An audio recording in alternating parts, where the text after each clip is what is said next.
आप लोगों का मनोज एकेडमी बेनीपट्टी में स्वागत है। आप लोगों के लिए भूगोल भूगोल का कुछ ऑब्जेक्टिव हम लोग वन्य जीव संसाधन और खनिज संसाधन से लेकर आए हैं, जो परीक्षा के दृष्टिकोण से काफी महत्वपूर्ण है।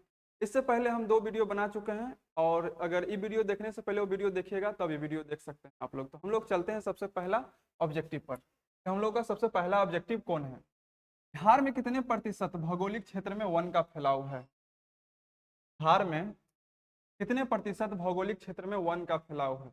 आप लोगों को बता दें कि बिहार में जो वन का फैलाव है 6,764.14 वर्ग किलोमीटर में वन का फैलाव है, जो भौगोलिक क्षेत्र का 7.1% होता है। जो भौगोलिक क्षेत्र का 7.1% होता है। तो हम लोगों के ऑप्शन में जो दिया है, एक में 15%, दूसरा में दिया है 21%, तीसरा में दिया है 30% और चौथा में 7%। तो हमको 7.1% यहाँ नहीं मिल रहा है, लेकिन ऑप्शन में 7% दिया, तो हम लोग 7% में लगाएंगे। आंसर हो जाएगा डी। भारत भारत के किस राज्य में वन का सबसे अधिक विस्तार है? भारत के किस राज्य में वन का सबसे अधिक विस्तार है? तो पहला दिया केरल, कर्नाटक, तीसरा दिया मध्य प्रदेश और चौथा दिया उत्तर प्रदेश। तो आप लोगों को बता दो कि भारत में जो सबसे अधिक वन का विस्तार है वो मध्य प्रदेश राज्य में है। मध्य प्रदेश राज्य में है, इसलिए इसका आंसर हो जाएगा डी। और मध्य प्रदेश के बाद आप लोगों को बता दूं कि अरुणाचल प्रदेश, छत्तीसगढ़, छत्तीसगढ़ के बाद ओडिशा में वन का सबसे अधिक विस्तार है। पहला नंबर पर मध्य प्रदेश हो गया, दूसरा नंबर पर अरुणाचल प्रदेश, तीसरा में छत्तीसगढ़ और चौथा पर ओडिशा। नेक्स्ट पे हम लोग चलते हैं। प्राकृतिक संसाधनों के संरक्षण यहाँ पे दिया है। प्राकृतिक संसाधनों के संरक्षण पर 1968 में कौन सा कन्वेंशन हुआ था? पहले भी वीडियो में हम बता चुके हैं इसका आंसर। तो 1968 में अफ्रीकी कन्वेंशन हुआ था। 1968 में अफ्रीकी कन्वेंशन हुआ था, और अफ्रीकी कन्वेंशन को अल्जीरियस कन्वेंशन भी बोला जाता है। ये 1968 में हुआ था, और ये 1971 में, और ये 1994 में। 94 में विश्व आपदा कन्वेंशन 1994, बेटलैंडस कन्वेंशन 1971 और अफ्रीकी कन्वेंशन 68। और अफ्रीकी कन्वेंशन को अल्जीरियस कन्वेंशन भी बोला जाता है। आगे का जो ऑब्जेक्टिव है मेरा, इनमें कौन सा जीव है जो केवल भारत में ही पाया जाता है? आंसर में कंफ्यूजन रहता है कि घड़ियाल में लगाया कि डॉल्फिन। तो हम लोग, या हम बोलते हैं कि घड़ियाल में आप लोग इसका आंसर लगा सकते हैं। घड़ियाल है जो केवल भारत में ही पाया जाता है। घड़ियाल है जो केवल भारत में ही पाया जाता है। भारत का राष्ट्रीय पक्षी का नाम बताएं। भारत का राष्ट्रीय पक्षी है, पहला दिया है कबूतर, दूसरा दिया हंस, तीसरा दिया मयूर, चौथा दिया है तोता। इसमें आंसर जो होगा, आप लोग सभी को पता होगा इसका आंसर मयूर। भारत सरकार ने 26 जनवरी 1963 को मयूर को राष्ट्रीय पक्षी के रूप में घोषित किया है। भारत सरकार ने 26 जनवरी 1963 को राष्ट्रीय पक्षी के रूप में मयूर को घोषित किया है, और उसी दिन से हम लोग राष्ट्रीय पक्षी मयूर मानते हैं। और है टेक्सोल का उपयोग होता है। टेक्सोल का उपयोग होता है, एक प्रकार रसायन है जो हिमालयन यब पहाड़ियों से हिमालय यब में जो पौधा पाया जाता है उससे बनाकर लाया जाता है।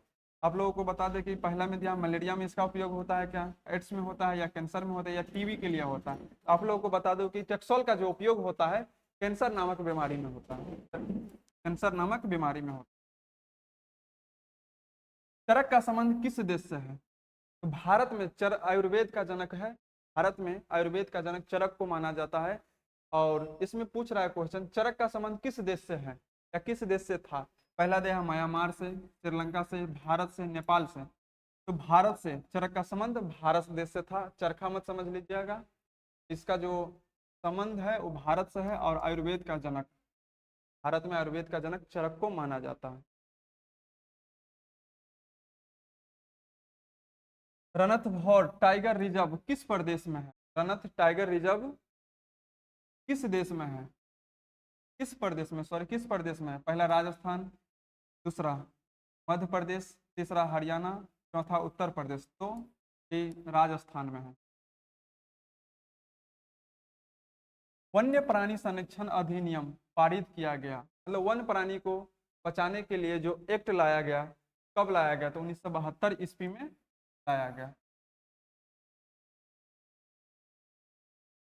इनमें चिपको आंदोलन से संबंधित है। चिपको आंदोलन उत्तर प्रदेश के टेहरी गढ़वाल जिला में हुआ था। पर्यावरण को मतलब जंगल झाड़ को, पेड़ पौधा को बचाने के लिए किया गया था और वो सुंदरलाल बहुगुणा के नेतृत्व में किया गया था 1973 ईस्वी में। 1973 ईस्वी में। अभी टेहरी गढ़वाल जिला जो उत्तराखंड में पड़ता है, लेकिन उस टाइम में उत्तर प्रदेश में पड़ता था, इसलिए इसका आंसर हो जाएगा सुंदरलाल बहुगुणा। कुनेन किस रोग का दवा है? कुनेन किस रोग का दवा है? कुनेन किस रोग का दवा है? तो देखिए पहला ऑप्शन दिया है दम्मा, दूसरा दिया है कैंसर, तीसरा दिया है मलेरिया, चौथा दिया है पेचिस। कुनेन जो है वो मलेरिया के लिए उपयोग होता है, मलेरिया रोग को ठीक करने के लिए का उपयोग होता है। आगे का क्वेश्चन, वन संरक्षण और प्रबंधन की दृष्टि से वनों को कितने वर्गों में बांटा गया है? वन संरक्षण एवं प्रबंधन की दृष्टि से वनों को 3 वर्गों में बांटा गया है। पहला जो है संरक्षित वन, संरक्षित वन, दूसरा सुरक्षित वन, सुरक्षित वन, तीसरा अवर्गीकृत वन, या इसको ग्रामीण वर्ग भी बोल सकते हैं, अवर्गीकृत वन। देखिए संरक्षित वन, सुरक्षित वन, अवर्गीकृत वन। यहाँ पर क्वेश्चन हमसे क्या पूछ रहा है? वन संरक्षण और प्रबंधन की दृष्टि से वनों को कितने भागों में बांटा गया है? पहला ऑप्शन है 3, दूसरा दिया है 4, तीसरा 5, चौथा दिया 6।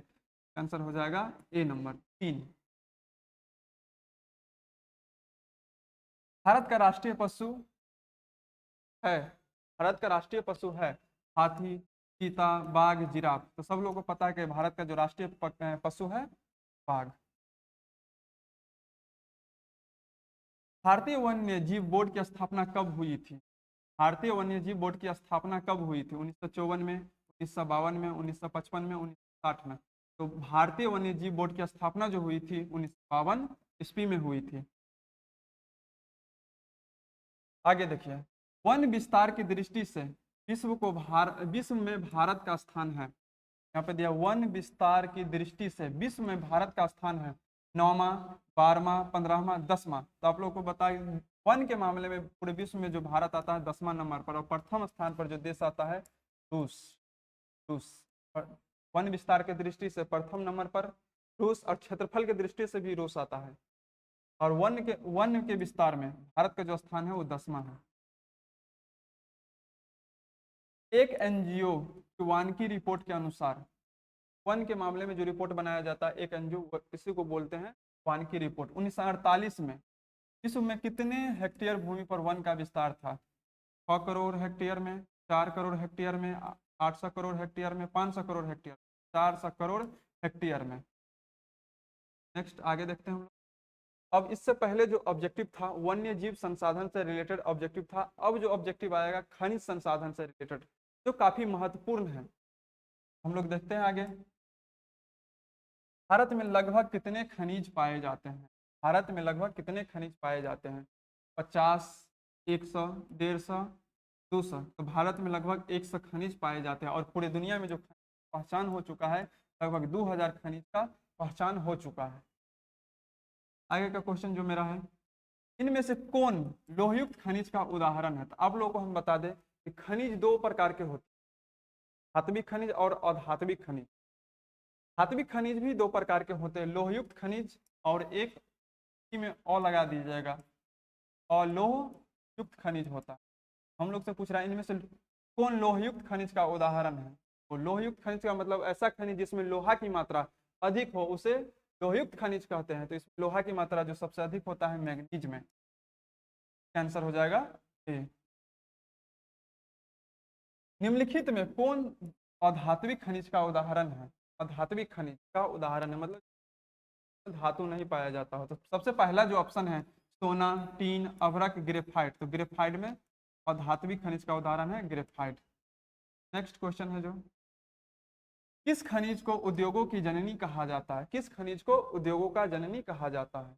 सबसे पहला क्या? सोना, तांबा, लोहा, मैग्नीज। तो इसका आंसर हो जाएगा उद्योगों का जननी लोहा को माना जाता। अब आ गया 21 नंबर क्वेश्चन। कौन लौह अयस्क का एक प्रकार है? कौन लौह अयस्क का एक प्रकार है? सबसे पहला ऑप्शन दिया है लिग्नाइट, दूसरा दिया है हेमेटाइट, तीसरा दिया है बिटुमिनस, चौथा दिया है इनमें से सभी। आप लोगों को बता दें कि लिग्नाइट एक कोयला का प्रकार है और बिटुमिनस भी कोयला का एक प्रकार है, और हेमेटाइट हो जाएगा इसका आंसर। लौह अयस्क का एक प्रकार है हेमेटाइट। नेक्स्ट क्वेश्चन मेरा 22 नंबर ऑब्जेक्टिव जो दिया है, कौन भारत का बड़ा लौह उत्पादक राज्य है? मतलब भारत में ऐसा कौन सा राज्य है जहां सबसे अधिक लोहा का उत्पादन होता है? तो सबसे पहला ऑप्शन जो दिया है कर्नाटक, गोवा, उड़ीसा, झारखंड। तो आप लोग को बता दो कि कर्नाटक जो है भारत के लिए सबसे अधिक लोहा का उत्पादन करता है, इसलिए इसका आंसर हो जाएगा। 1 टन इस्पात बनाने में कितने मैग्नीज का उपयोग होता है? तो 1 टन इस्पात बनाने में 10 किलोग्राम मैग्नीज की आवश्यकता पड़ती है। 10 किलोग्राम मैग्नीज की आवश्यकता पड़ती है। नंबर ऑप्शन सही हो जाएगा। उड़ीसा किस खनिज का सबसे बड़ा उत्पादक राज्य है? उड़ीसा किस खनिज का सबसे बड़ा उत्पादक राज्य है? यहाँ पे देखिए, उड़ीसा किस खनिज का सबसे बड़ा उत्पादक राज्य है? लौह अयस्क का, मैग्नीज का, टीन का, तांबा का। तो मैग्नीज का सबसे बड़ा उत्पादक राज्य है। उड़ीसा किस खनिज का सबसे बड़ा उत्पादक राज्य है? तो मैग्नीज का। नेक्स्ट क्वेश्चन, एल्युमिनियम बनाने के लिए किस खनिज की आवश्यकता पड़ती है? एल्युमिनियम बनाने के लिए किस खनिज की आवश्यकता पड़ती है? मैग्नीज की पड़ती है, या लोहा की पड़ती है, या टीन की, या बॉक्साइट की? तो बॉक्साइट की आवश्यकता पड़ती है। एल्युमिनियम बनाने के लिए बॉक्साइट खनिज की आवश्यकता पड़ती है। सीमेंट उद्योग का सबसे प्रमुख कच्चा माल क्या है? सबसे प्रमुख कच्चा माल क्या है? पहला ऑप्शन है चूना पत्थर, चूना पत्थर है, दूसरा बॉक्साइट, तीसरा ग्रेनाइट, चौथा लोहा। तो सीमेंट उद्योग का जो सबसे प्रमुख कच्चा माल जो माना जाता है चूना पत्थर। सबसे अधिक जो उपयोग होता है सीमेंट उद्योग में चूना पत्थर का होता है। भारत में प्राप्त सबसे महत्वपूर्ण धात्विक खनिज कौन है?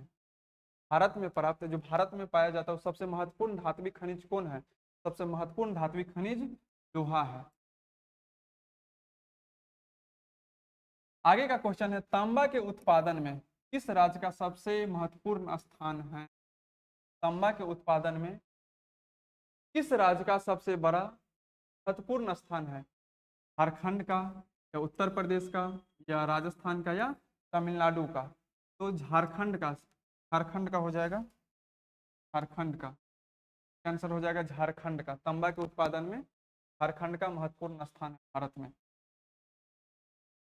उसके बाद जो क्वेश्चन मेरा है 29 नंबर, अभ्रक का सबसे बड़ा उत्पादक राज्य कौन है? अभ्रक का सबसे बड़ा उत्पादक राज्य कौन है? उड़ीसा, तमिलनाडु, या झारखंड, या राजस्थान? उड़ीसा में अभ्रक का उत्पादक राज्य है चारों में से उड़ीसा अभ्रक का उत्पादक राज्य है। और एक बात और ध्यान रखना है, मैग्नीज का भी उत्पादन सबसे अधिक उड़ीसा में भी होता है, और अभ्रक का भी उत्पादन, दोनों बात ध्यान रखना हम लोग। पित्तल बनाया जाता है। पित्तल एक प्रकार का मिश्र धातु है जो एक से अधिक धातुओं को मिलाकर बनाया जाता है। देखिए, सबसे पहला ऑप्शन दिया है यहाँ पे तांबा दिया है, तो ये तो होगा ही नहीं। जस्ता दिया है, ये तो होगा नहीं। लास्ट में दिया है कितना, तांबा और जस्ता से। तो जो पित्तल जो बनाया जाता है, तांबा और जस्ता दोनों को मिला करके बनाया जाता है पित्तल, तांबा और जस्ता से। लास्ट क्वेश्चन है आज का, कोयले का सर्वोत्तम प्रकार कौन है? Anthracite, lignite, bituminous. आप लोग को बता दें, कोयला के जो मुख्यतः 4 प्रकार होते हैं, एंथ्रासाइट, पीट, लिग्नाइट, बिटुमिनस। और सबसे अधिक जो कार्बन पाया जाता है एंथ्रासाइड में, इसीलिए एंथ्रासाइड को सर्वोत्तम कोयला का प्रकार माना जाता है। तो आप लोगों को बता दूं, आज के लिए इतना ही काफी है। 31 ऑब्जेक्टिव हम लोग किए हैं वन्य जीव संसाधन और खनिज संसाधन से। और पिछले वाला वीडियो में जो इससे पीछे का जो चैप्टर है, संसाधन एवं उपयोग, जल संसाधन, मृदा संसाधन, इस सब का ऑब्जेक्टिव हम लोग सॉल्व कर चुके हैं। और आप लोग इस वीडियो को जितना से जितना हो शेयर कीजिएगा, लाइक कीजिए। जय हिंद, जय भारत।